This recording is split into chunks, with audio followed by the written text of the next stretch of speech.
Welcome to episode 8 of The Couch Cricketer. It has been 16 days since our last podcast. It seems like a long time. Satish, how are you, man? It's been a while.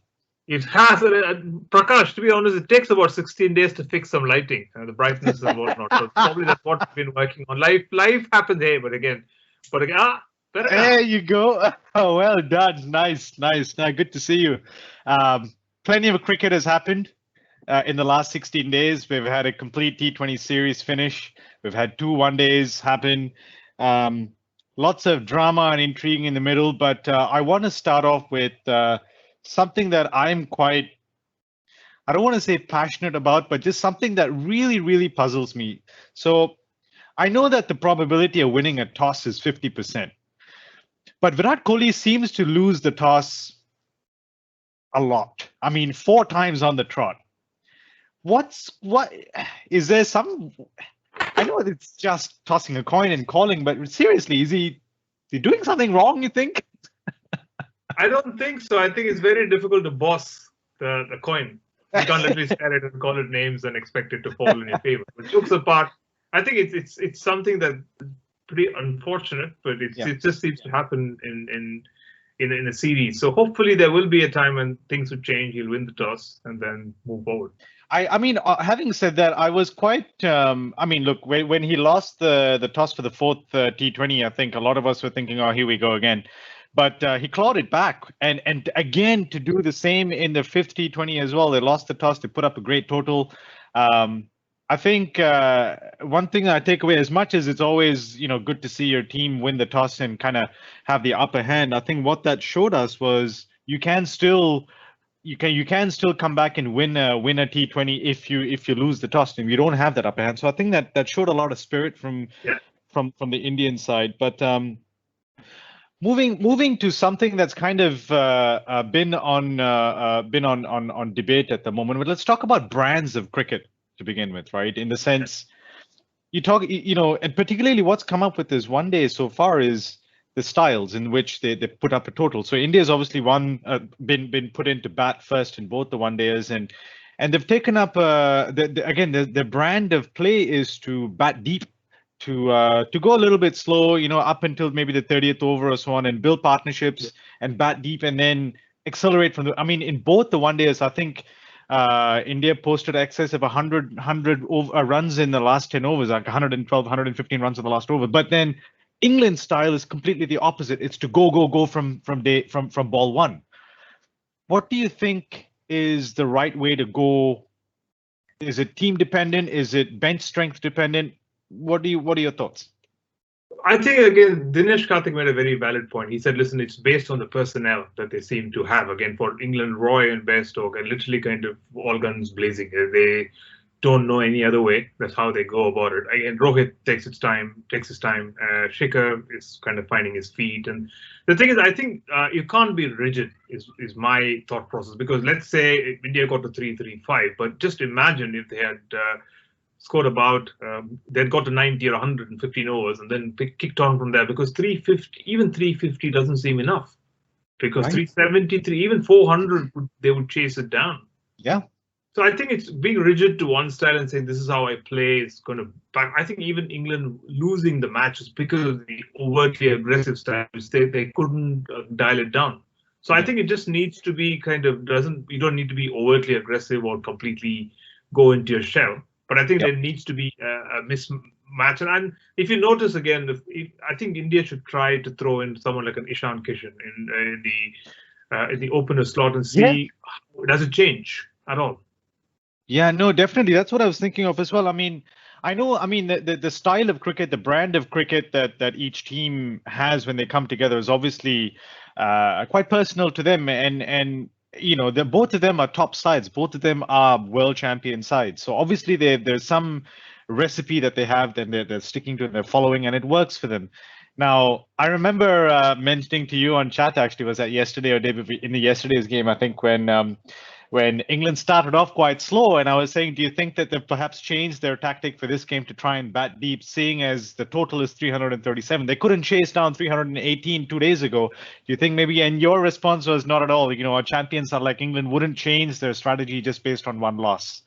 So I think it's quite interesting to see how the next ODI is going to go, because I mean, assuming we get put into bat again, we lose the toss and we get into bat again, it would be interesting to see whether or not we do sort of go a little bit more aggressive with the power play But and who post is going to do innings. that? The people we have at the moment can't do it, won't do it. And Rohit believes that he can come back and hit the ball, Yeah. and Shikhar is struggling a bit, to be honest. Again, so that's the Right. scenario. And I also think England played a little kind of not extremely overtly aggressive because they didn't have the person coming at one down, because David Malan has not played too many one days. Yeah.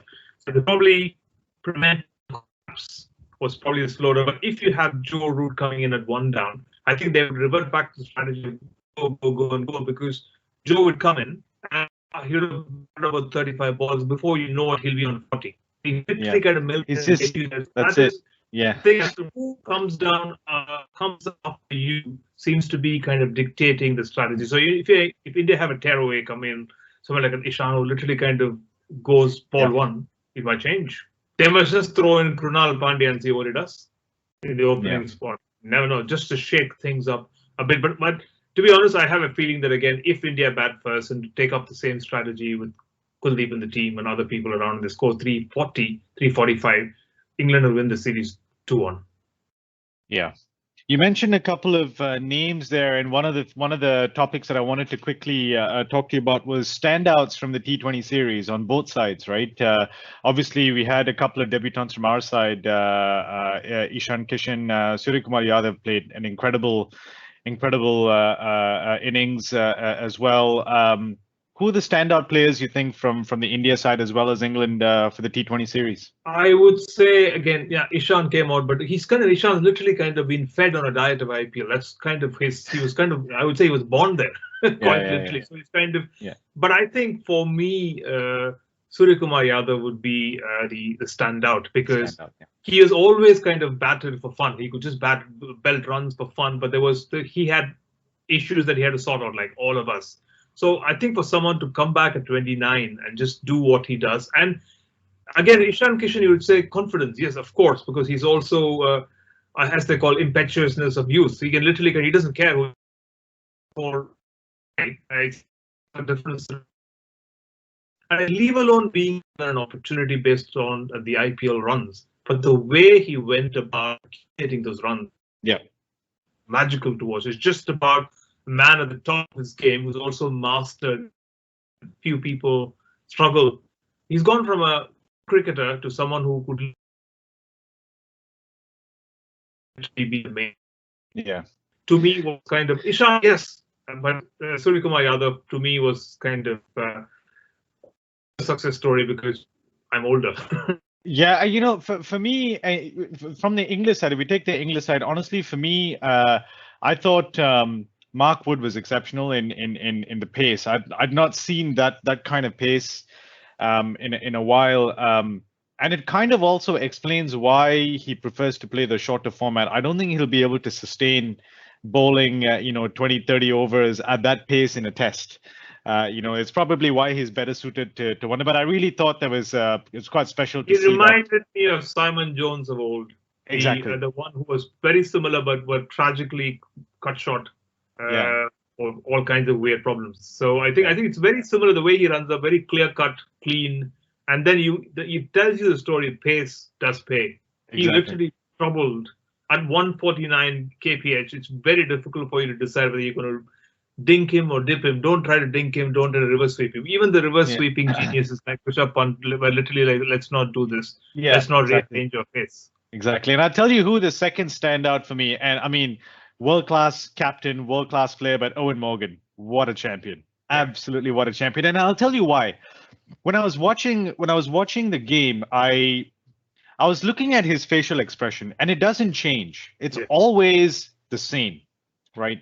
And as a manager, I have a couple of people working for me, and I reflected on what I am like in front of my people, right? When we receive a good piece of news, when we've done well on something, how do I express that to my team? At the same time, if we've not done so well or something, or if we have a delay or something, how am I projecting myself to my teammates? And I was kind of reflecting on that. And when you look at Owen Morgan, when they get a wicket, yeah, he's got a bit of a smile, but then it goes back to that stoic kind of, hey, we've got a job to do, let's get on with it. You will still see the team read it, even if he's unhappy. He doesn't do anything, doesn't say anything, still the poker face, but the team knows that it's a put down, quite literally, by saying, I didn't expect this from you. Exactly, and I thought to myself, wow, that is excellent, for someone to be able to maintain that it's gravitas. Yes. As they say, that is gravitas. And then you look at Virat Kohli, and hey, look, he has his own brand of being a captain, and there's nothing wrong with it. He's very expressive. I'm quite expressive. A lot of us are quite expressive, and there's nothing wrong with it. I think sometimes, though, the challenge is if you have an expressive personality, perhaps the chance of you sort of getting close to that line where you sort of step over and it becomes a bit too aggressive, perhaps it's easy to do. And I think we saw some ugly episodes in the T20 with send-offs and things like that. Which making the team in their own image. So you can see that again. I know that the English batsmen were kind of literally brought into some kind of conversation, which was unnecessary. But again, having said that, again, the team is made in their image. So the English is going about the stoic, stiff upper lip. We just deal with anything. And these guys are wearing their heart on their sleeves. Yeah, I agree with you. It's all good. It's all fine. But sometimes it just seems to kind of, you don't have to get into an argument just for the heck of it. And I'm not a huge fan of when you got someone's wicket, you've already won. You don't have to. There's no need for a send-off. Fall out and just mock someone. I'm not a big fan of it. But again, that's a different strategy. And then his argument could be, I turn up in Australia, see what happens. But again, you're not playing against Australia, you're playing against England. It's a completely different cup of tea. Yeah. No, it was interesting, I thought. And for me, that was definitely the standout. And I honestly, I really enjoy watching him captain on the field. I mean, let's be honest, he hasn't had a great series with the bat. He hasn't been putting a tremendous amount of runs on the board. But as far as captains go, what a tactician, man. What a master tactician on the field. It's just incredible to watch. Another point that's kind of come up, before, I think in the last episode, we were talking about the bench strength that India has. We've got an excellent side. And we talk about Akshar Patel, decimating the English batting lineup in the tests. What's happened to our spin setup, man? What has happened? I mean, Kuldeep just wasn't able to be effective. Was it the dew? Was it the ball not gripping? Was it just, two batsmen, Bairstow and so on, in undeniable form? I mean, like, what was it? I think a few things. Again, there's too much chatter, and then again, I won't pick names. Again, a young spinner like Kuldeep is taking advice from all quarters, and then it just starts trying. The line changes. They said he should bowl faster. The thing is, it seems that most of the spinners are happy to just bowl an IPL length, a restraining length. No, I don't give the ball air. I just keep it as flat as possible. But if you notice again. Poor Kuldeep not taking pot shots at it. But when he bowled to a left-handed batsman, he was confidence personified. The minute he saw Bairstow on the other side, wide, down the leg stump. And the other point is, again, one thing I would say is, again, he's getting there. He's a bit more senior. But Kuldeep Yadav shouldn't be taking advice from Rishabh Pant about where. Yeah, I think, I mean, exactly. I mean, yesterday's game, I felt quite bad for him in the sense, I mean, there was literally after every other ball, there was somebody coming up to him and having and I thought to myself, man, what is that going to do to somebody's confidence? It's literally like, again, me, hand holding one of my people through every step of what they're being asked to do. And it's not, But the unfortunate thing is, again, there are some cricketers who need to be literally kept in cotton wool, not because of the physical frailties, but just because they need to be constantly told that they're doing well and they're doing better and whatnot. But the point is, that is one thing, and the other point being, I think Krunal Pandya, both Kuldeep are better at T20s. I think I think India is sorely missing Jadeja. You need a guy who can actually really missing Jadeja. And what about Ashwin? Ashwin, to be honest with you, again, I think he's kind of very wily, and he probably would be the the controlling bit. There seems to be there seems to be a misconception that maybe his batting is not up to scratch. Can Kuldeep bat? Different point. And fielding, is he up there? But the point I'm making is, again, if Surya Kumar Yadav can play at 29, and then you can have Shikhar Dhawan, who's what, 34, 35, who can bat up the order, why not give Ashwin I just don't want to be ruffling feathers, but the point I seem to make is it's probably because in a team that's being made in the captain's image, Ashwin simply doesn't feature. Ashwin is kind of the sore one out. And can he? Questions to be asked, but the point I'm making is the best way to get an answer is to throw him at the deep end. Why don't they give him the ball? Yeah, last match they bowled it, and then let's see how it goes. Because one thing we should give it to him, he's a world-class spinner. Absolutely. And then a very smart guy, and he knows what needs to be exacted. Yeah, I'm a fan, but I just think you can't just keep such a world-class spinner out of the game without giving him an opportunity. You can't say he's not in our scheme of things.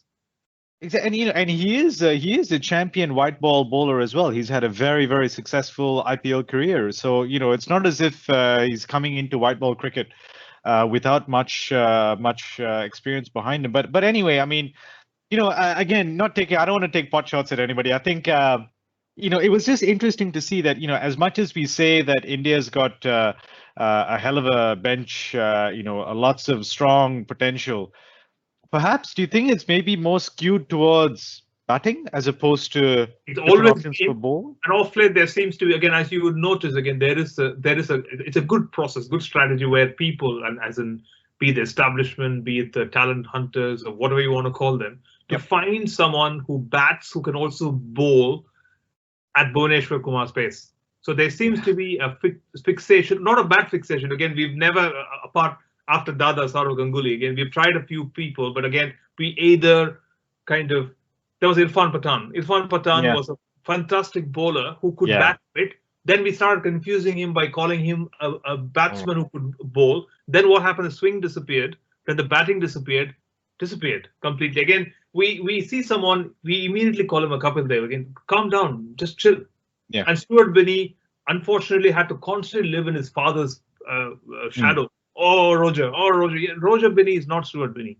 But okay, leaving that aside, I think there seems to be an interest in moving towards the dibbly-dobblies or someone who can at least bowl at Saurav Ganguly's pace, someone faster than Kuldeep, quite basically. So there seems to be a fixation for that thing. So what's happening? Spinners are kind of left out. And then the minute a spinner goes for more than 6 runs an over, done.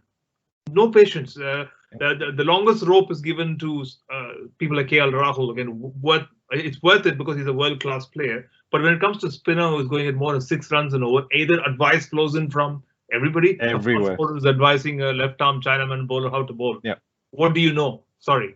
So I think it's a thing of line and line. I think also you need an aggressive spinner. Again, that's one thing that's missing because as a spinner these days, you have to be a Rashid Khan. You have to be hungry. You have to be you got 3 runs off me. Next one, I'm giving you 1.5. That's what is needed. You can't be a meek spinner. As a meek spinner, you get away in a test match because it's a line and length. You kind of add it. But this game is different.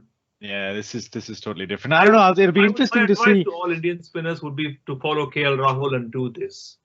That's a good one. That was fantastic. Again, I really appreciated that. Hats off to him. I really appreciated that. It's been, there's been a lot of again back chatter obviously in terms of him not getting runs in the T20s and all this kind of thing. But hey, he proved him wrong, and I think his celebration was well worth it. It was timely as well because there's a lot of back chatter going on both camps, like both sides. In fact, the English team isn't immune to it either. There's been a lot of chatter on different players, but the gesture was great. And again, I think we can all take a lesson from there to saying, people are talking anything behind you. Sometimes you just have to shut the noise out and get going. The point I would make about him is, again, until the Australian T20s, again, he was the world number 1, something of the sort. Because he was. Yeah, in the last IPL, he was the highest run scorer, right? He had a fantastic IPL 2020 with Punjab, and I don't think it was ever in doubt that he's a champion player. It was just going through a phase, going through a slump. But let's move on to a couple of other points then quickly, Satish. I think in our last episode, you brought up the yo-yo test in terms of physical fitness and how it's become a priority to get into the Indian side. You need to pass a yo-yo test up to level 16 or something like that. What's going on with injuries? Is it? I've often thought to myself when you see a player, literally throwing themselves on the line to save a boundary. Sometimes I'm thinking to myself, man, do they actually think about saving those runs, or do you think they spare a moment to think, oh my, what if I break something and I'm not going to? Do you think that kind of comes into it, or is it just about instance, again, when you see the ball run past you, the way the Indian team or even the English team go about T20 and one day is to fling yourself at the ball. And the other point about shoulders, again, there's always a misconception going, oh, he's supposed to be fit. He's supposed to have beaten the yo-yo test. Shoulders have got nothing to do with fitness. And the shoulder is a very kind of finicky part of the body. Once it comes out, you can't put it exactly back because you have to do some surgery. Otherwise, it has a habit of slipping out because it never completely fits. So, and poor Shreyas has had an issue from the IPL with his shoulder. And then he just fell. If you see it, it's very innocuous. It just doesn't look like it. Even Sam Billings, it looks like Sam Billings looked a bit more like, oh my God, what's he done? But Shreyas was literally. He was out. He was out of it. Completely out. It feels stunned. I mean, you could tell that he was stunned by the whole thing. I mean, he was in a little bit of shock coming out. And then again, it's not something that you can. Sorry to sound like a doctor, but again, it's one part which I've realized by saying, irrespective of how fit you are, it's got nothing to do with your fitness. It just, it's decided to pop out. Yeah. In fact, it was somebody, I think it was one of the commentators, I can't remember who it was, who was saying, was it really worth throwing yourself on the line just to stop a boundary like that? And I mean, I think that was Sam Billings' case when it actually did go for a boundary. But it's hard, isn't it? In that moment, you're expecting, I mean, these are professional cricketers. In that moment, you're just reacting to what's happening in the game. And nobody's going to, take 2 seconds to think, oh, should I go for it? Should I? No, you're just going to go for it. Right. Naming one player, Trent Bolt, I don't think he even thinks. Trent Bolt has held some exceedingly impossible catches. Again, his first instinct is to fling. He comes in, bowls the thunderbolt. The ball is hit at his face. He's managed to kind of go down on his knees and catch it. Yeah. Will luck run out one day? You never know. But I don't think he sits and thinks, oh, what if I never bowl again? He's like, I don't care. I can go for this catch. No, they just go for it. And I think that's what the game calls for. I mean, it's unfortunate that Shreyas is going to have to miss the IPL, considering he's a Delhi captain. He's going to be definitely missed, I think, in the Delhi camp as well, and definitely for the next ODI as well. I hope he comes back in good form for the one days, for the next one day series. But yeah, no, it's been a lot of injuries happening. I kind of hope that we hold it together for the next one day. Hey, foreseeable future. For the foreseeable future, that's it. Predictions for tomorrow. What do you think?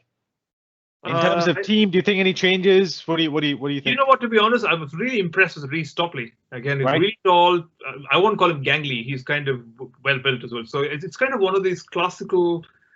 You know what he reminded me of? He reminded me a bit of, I don't know whether you remember this guy, Brendan Julian, the Aussie slingshot of a left-arm fast bowler, 6'7". Right. Better looking than Reece, but again, no, it's not his fault. But the thing is, he the same shot, same action, tall, angling in. And I think I like him again. Imagine if it's a pacey, bouncy, seaming wicket. Like, he's going to be a handful. Oh, it'd be fantastic. Yeah, he'd be a handful. No, I thought he was pretty good too. I'm wondering whether there's place for a Siraj or a Nattu to come in. I think we're technically not going in with 4. India's going in with 3. Not taking anything away from them, but again, you know that for Kuldeep can't go through 10 overs, and Krunal after 10 overs, after 80 runs down, it's not doing anything because Bhuvaneshwar Kumar is kind of working his magic, but he can't just bowl on both sides of the wicket. He needs someone. I think we need another. I think the point is again, Bumrah and Jadeja literally by their absence, showing everybody by saying, "Listen, guys, again, we need you. Come back." Yeah. So I think. If England were to bat first, I don't think they're going to change their strategy. They might go on the same team and then go hammer and tongs. Yeah. And India bats first. I don't think they're going to change their policy. They're going to play like how they play. But I'm just interested to see the change of personnel. Sundar is brought again. Washington Sundar can still go for runs. I think you need a Siraj. I think you need a We backup. need it. I think what I was thinking yesterday was so it was interesting from the first ODI. Prasidh, all said and done, if you look at the game as a whole, he did well for a first ODI. First spell was horrendous. Yeah. He came back in with the second, and the second and third spells were great. Perhaps he's not a good new ball bowler. Perhaps that's not what his forte You're is. right. Perhaps the strength is in bowling, with a used Keeper. ball. Shardul and both of these guys, Prasidh Krishna, they both give them the ball after the 15th over, and the line and length is impeccable. But they bowl the cutters. They're not into the give them the new ball. Just get Bhuvneshwar. Imagine Bhuvneshwar and give the new ball to Siraj. Yeah. Take a punt. Yeah. And then have Shardul and Prasidh still there in the team. Yeah. Following number 4 and drop a spinner. Just go in with someone else. Go in for a change. Just have one guy, and then have another pacer and change. I think we need that. Definitely, we need that. So it'll be interesting to see what comes out tomorrow. I think, whether or not, obviously, if India wins the toss and they put England to bat in, perhaps there's a bit more of a chance that India might win. But again, it's hard to say because both sides are champion sides. Both are aggressive in their own way, and both of them want to win so bad that it could go either way. I think it's hard to tell who's gonna. But either way, whether it's India or England and bat first, I think it's going to be a high scoring game, 300s. I think power on this pitch is probably something like 350 to 390, 380, something like that. I mean, 337. I thought it was enough, but definitely not. Not with this. England, if you notice, every batsman is firing, and then another one's firing. I think for tomorrow's match, I think Moeen Ali is kind of due a big, massive inning. So tomorrow might be his day because Stokes has done it, Bairstow's done it, Roy's done it. Maybe tomorrow's Moeen. Butler's done it too. Time. Yeah, tomorrow's probably Moeen's. Yeah. Couple of last points. IPL is upon us, hence I've got myself sorted. And we'll be doing a bunch of shows during the IPL as well, obviously. But how about West Indies saving the test? Were you following that one? That was brilliant. That was brilliant. With setting a total of 375 on the 4th day to win and saving the test, incredible effort. I thought it was brilliant.